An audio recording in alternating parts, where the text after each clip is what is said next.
என்ன சொந்தம் யாருக்கும் தோணல, வாய் திறந்து சொல்ல வந்த வார்த்தை வரல.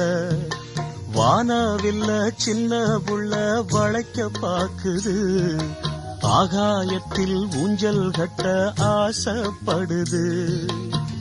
சீரகொன்னு முளைக்கும் முன்னே பறக்குது பட்டாம்பூச்சி, காமதேவன் ராஜாங்கத்தில் இது ஒரு கண்ணாமூச்சி. ஆத்துமேட்டில் எழுதி வச்சத அலை அடிச்சது அண்ணாச்சி.